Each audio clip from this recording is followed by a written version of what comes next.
muri iyo minsi Kaisari yaciye ryo kubarura abantu bo mu bihugu byose yategekaga. Iryo barura rya mbere ryabaye igihe Kwirini yari umutware wa Siriya. Bose bajyaga kwiyandikisha buri muntu mu mujyi we. Yosefu nawe ava mu mujyi wa Nazareti wo muri Galileya ajya mu mujyi wa Dawudi witwaga Betelehemu yo mu Yudeya, kuko yari uwo mu muryango wa Dawudi, agira ngo abarungowe n'umugore we Mariya wari utwite. Nuko bagezeyo umunsi wo kubyara uragera, ajyana umuhungu we w'imfura amworosa utwenda amuryamisha ku kavure, kuko nta wundi mwanya ukwiye bari babonye aho bacumbika. Muri ako karere hari abashumba baraniraga amatungo yabo ku gasozi. Nuko umumarayika wa Nyagasani abahagarara iruhande, ikuzo rya Nyagasani basesekazaho urumuri, maze baca ubwoba. Marayika arababwira ati mwigire ubwoba, kuko mbazaniye inkuru ikomeye cyane izashimisha umuryango wose. None mu mujyi wa Dawudi bavugishije Umukiza ari we Kristo Nyagasani. Dore ikimenyetso kimubabwira, murasanga uruhinja rworoshe utwenda ruryamye mu kavure. Nuko ako kanya inteko y'ingabo zo mu ijuru ifatanya na wa mumarayika basingiza Imana bavuga bati Imana nikuzwe mu bushorishori bw'ijuru, kandi munsi aho ikunda bahorane amahoro. Iyo ni Ivanjili ntagatifu.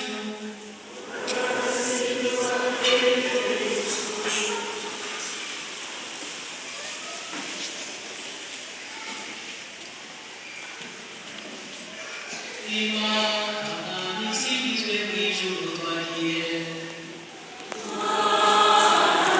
Nisingizwe mu ijuru. Nisingizwe mu bushorishori bw'ijuru. Imana nisingizwe.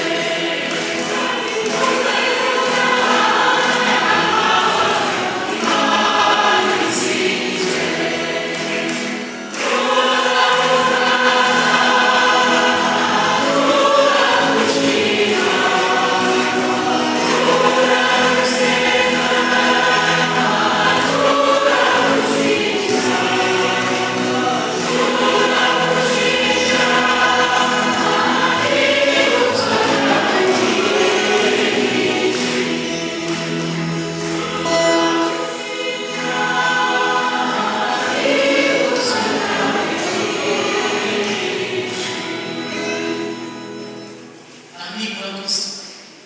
Muri inshuti za Yesu, ntabwo dusubira inyuma, kuko Imana nisingizwe mu ijuru tubiririmba imbere y'uko dutangira kumva amasomo.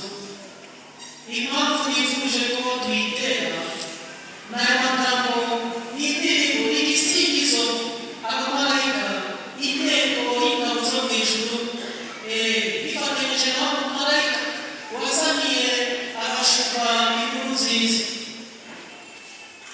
Batangira gusingiza Imana muri aya magambo tujya tuvuga muri Bibiliya. Imana nisingizwe mu ijuru. Imana nikuzwe mu bushorishori bw'ijuru, kandi munsi abo ikunda bahorane amahoro. Impamvu nifuje ko dutangira aho ngaho nuko igihe cya Adventi murabizi kimara ibyumweru bine, ntabwo turirimba Gloria. Imana nisingizwe mu ijuru turayigomwa. Impamvu ntayindi nuko ni indirimbo y'abamarayika baririmbye Yesu avutse kuri Noheli, tukayigomwa kugira ngo tuyikumbure, maze tuzayiririmba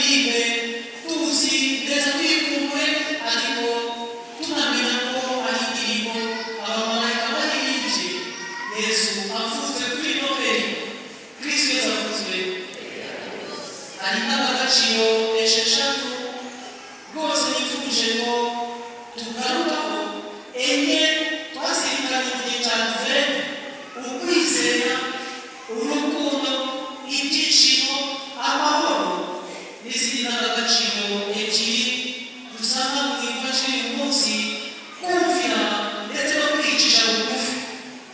Ukwizera, urukundo, ibyishimo, amahoro, maze mu ivanjiri uyu munsi kumvira no kwicisha bugufi. Ushobora impamvu Yesu ataje amarayika Gaburiyeli ngo tumaze iminsi tubyumva.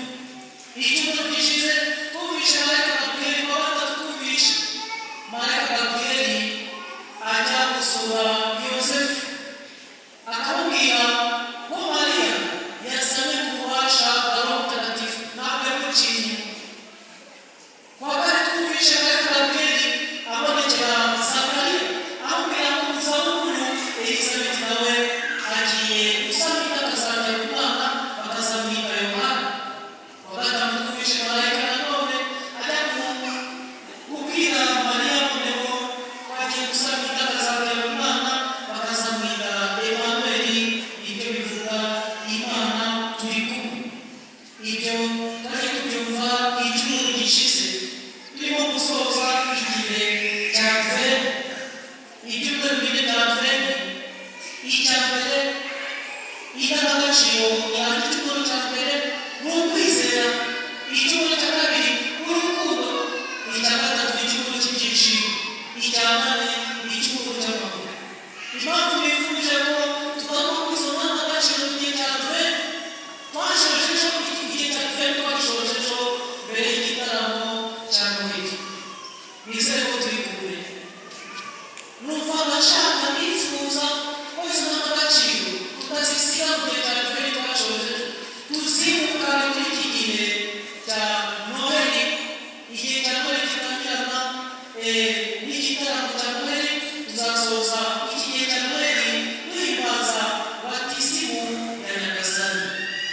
Tuzahimbaza ku cyumweru tariki 13 niba ntibeshye, 12 tariki 12 z'ukwezi kwa mbere. Kristo Yesu akozwe. Kwimukana izo ndangagaciro. Impamvu yazanye Yesu hano ku isi nibyo arimo kuvuga mu kanya. Ntabwo yaje nk'uko marayika yaje. Marayika yaraje bahita babona, akababonekera, ari Yosefu, ari Zakariya, ari Mariya. Yesu we yahisemo kunyura ku mugore kugira ngo atugere. Arabantu bajya bavuga ngo umuhamagaro wacu kandi nibyo ni ukuzabana n'Imana ubuziraherezo mu ngoma y'ijuru. Yesu yatweretse inzira. Niba tugiye kutugeraho, yaranyuze ku mugore Bikira Mariya, inzira yarayitweretse. Ntabwo niba dushaka kumusanga mu ijuru tunyure mu nzira yanyuzemo, tunyure ku mubyeyi Bikira Mariya. Yemera kwigira umuntu abana natwe. Yemera kwigira umuntu abana natwe. Impamvu yakuzanye rero, impamvu yemeye kuvuka ari uruhinja n'impinja zimwe tugiye kubatiza mu bwana. Yemera kuba umwana mutoya n'abana batoya tugiye kubatiza mu bwana.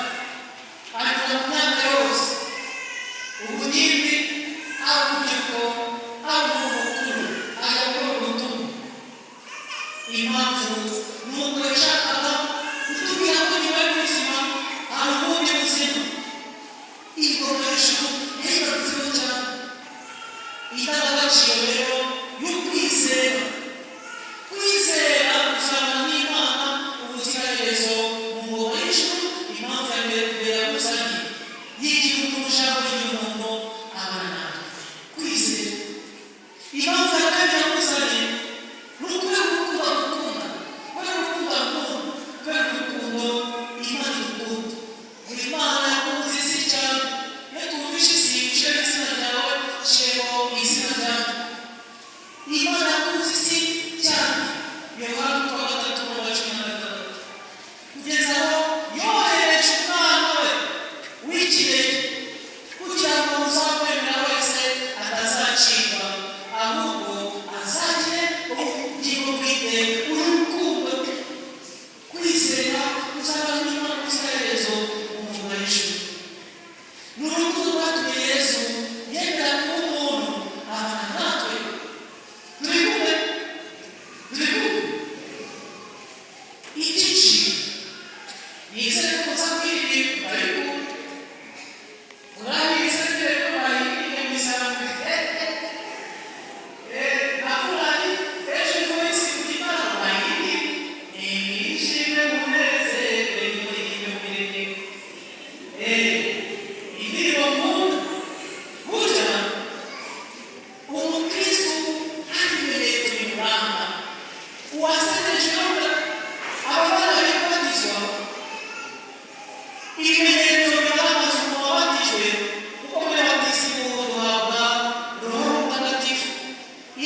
la joie de l'évangile, ibyishimo by'ivanjili, la joie de l'amour, ibyishimo by'urukundo, icya gatatu la joie et l'allégresse, ibyishimo n'umunezero.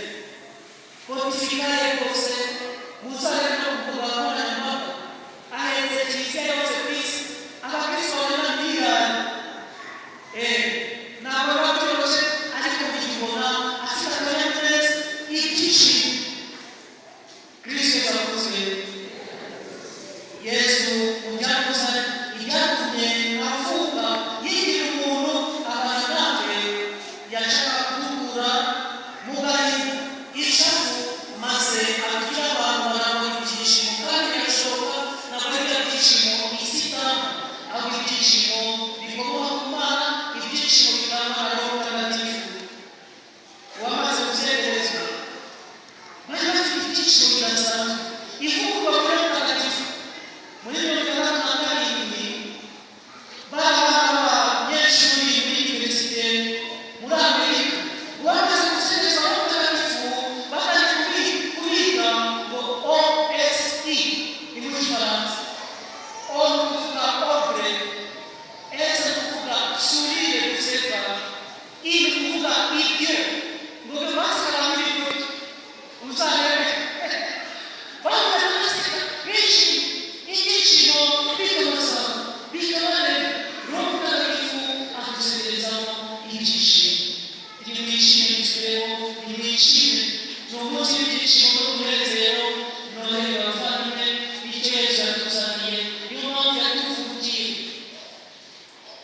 yatuzaniye amahoro.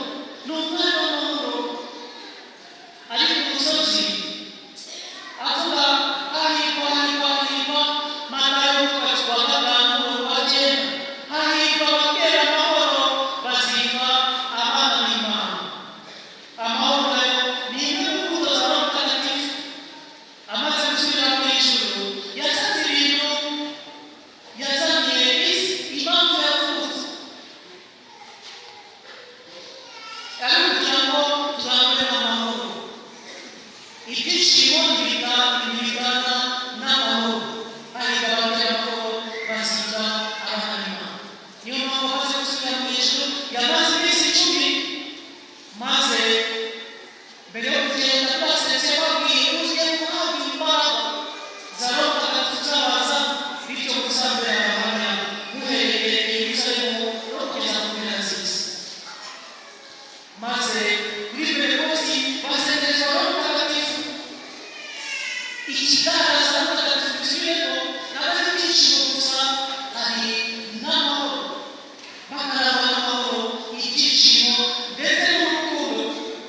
Ni imbuto ya Roho Mutagatifu. Nizere ko turi kumwe. Ukwizera, urukundo, ibyishimo n'amahoro ntabwo tugomba kubisiga mu gihe cya Noheri, tugomba kubyirukana muri iki gihe cya Noheri.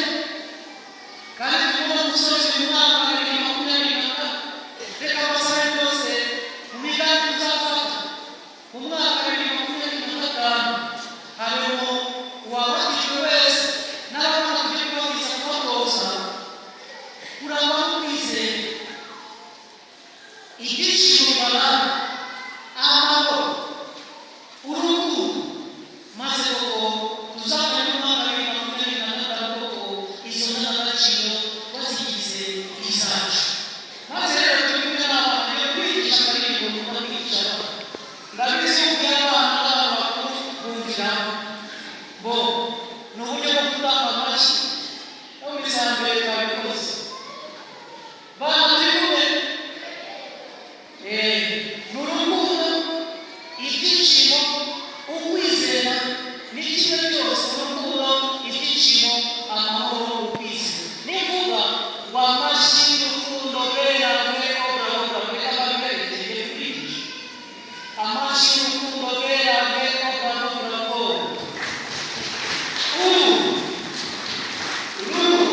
enye tuzisige mu gihe cya Advent gusimbukana muri iki gihe cya Noheli. Mu gusoza rero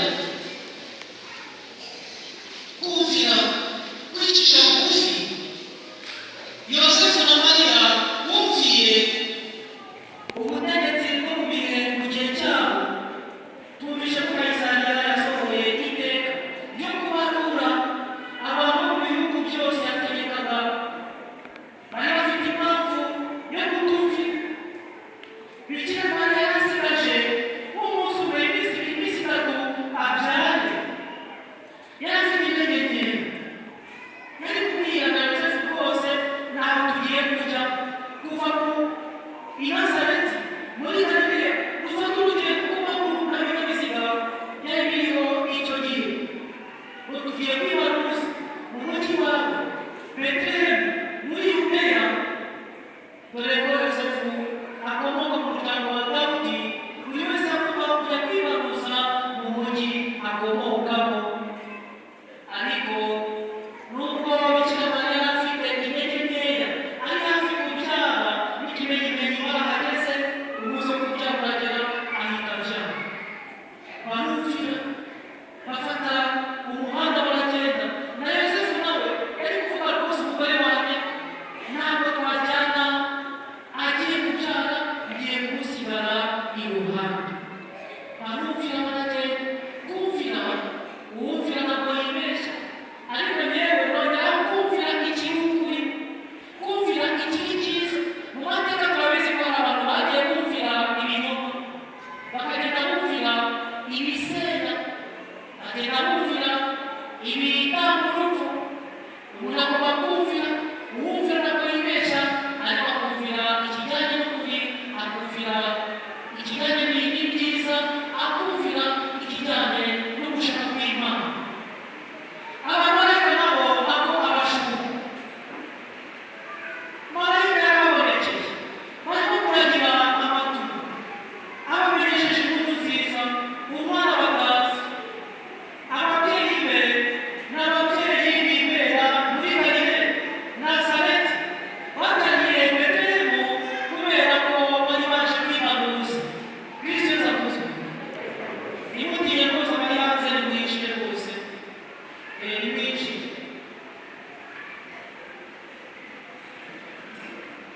Bari kubwira marayika rwose, uwo mwana wavutse ntabwo tumuzi, ntabwo tumuzi rwose, ni umwana muri Galileya aho ngaho, ntaho tugiye. Turajya kureba uruhinja rumaze kuvuka, dusige amatungo yacu. Urumva biriya bintu byumvikana. Ariko nabo barumvira maze bajya kureba aho Yesu yavukiye, kandi n'abantu baciye bugufi barumviye, maze bahita bafata mu inzira. Nimubwire amatungo basigiye nde, maze bumvira Imana, bakora icyo umumarayika yabasabye gukora.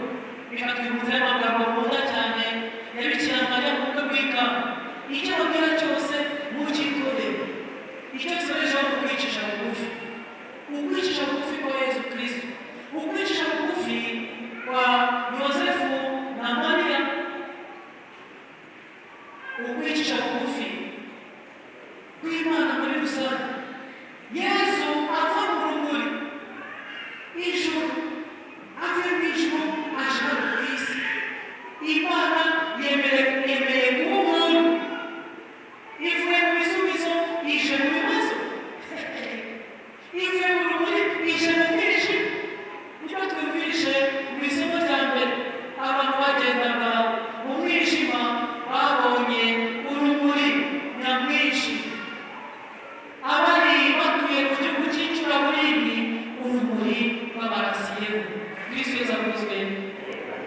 Ni ukwicisha bugufi gukomeye. Ubu ni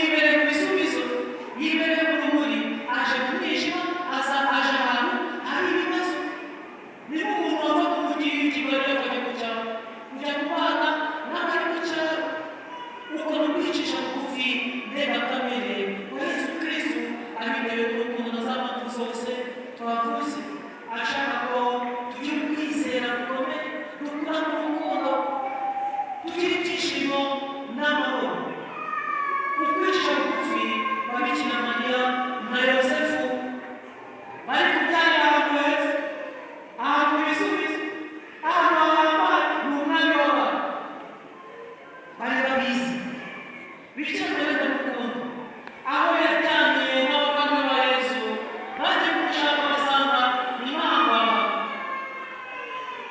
bavuga ko bashaka Yesu babura n'ahantu hanyura Bikira Mariya ari kubwira abantu bose mu minzira uriya ni umwana wanjye uwo urimo gutega amatwi ni umwana wanjye ni umubyeyi ni umwamikazi w'abamikazi bose bo ku isi ariko yemera kuguma hanze abo bigishije ejo mu gitaramahanga natwe reka tuvuge ko aka kavura kari kamaze kabaye gutonya wenda Bikira Mariya yaranyagiwe ari hanze yenda kunyagirwa yenda kuguma hanze ariko kugira abantu bose ku isi uri kubigisha ni umwana wanjye kwicisha bugufi ndengakamere maze we na Yosefu igihe cyo kubyara kigeze ntabwo bajya kubyarira ahantu hahambaye bemera kubyarira mu kavuyo Imana yemera kuvukira mu kavuyo kwicisha bugufi bavandimwe Yosefu na Mariya Yosefu na Mariya bavandimwe Noheli ni umunsi wo kuzirikana kwicisha bugufi ni umunsi wo kuzirikana kukumvira abatuyemo ariko tukumvira bisubiremo ikijyanye n'ukuri ikijyanye n'icyiza ibihuye no gushaka kw'Imana kanaza kubatingira bati si kunyabana benshi dusabirane rero bizana isengesho rikuru maze kuko twimukane tuvane izo ndangagaciro n'amabwiriza ukwizera urukundo ibyishimo amahoro tubyimukane tubivane mu gihe cyari twari twashojeje tubyimukane muri iki gihe cya Noheli izo ndangagaciro twongeyeho kumvira no kwicisha bugufi tubyimukane tuva muri mwaka 2024 turimo kuwusoza maze tubyimukane mu mwaka 2025 bavandimwe twese nimeza kubasabira Nyagasani atwambure mu igisanzira maze umwaka mushya tuza gutangira natwe Nyagasani yatwambitse abantu bashya Nyagasani Yesu abane namwe tudatinze rero reka dutangire umuhango w'abatisimu aba bana bacu ababyeyi b'umubiri n'ababyeyi b'abatisimu reka dusabe abadufasha kubwirishwa Judite na Saint Claudette babafashe tube umuntu tujye kubikora kuko turi benshi igice cy'amagambo ndakivuga kugira ngo tutaza gutinda cyane ndavuga igice cy'amagambo maze ibimenyetso amavuta ndetse igitambaro cy'umweru na n'itara mushimansanye turabikora nabyo mu gice cya kabiri amagambo yo kuza gutangiriraho ariko reka mbasabe muhaguruke abagiye kubatirisha abana babo muhaguruke n'ababyeyi babatisi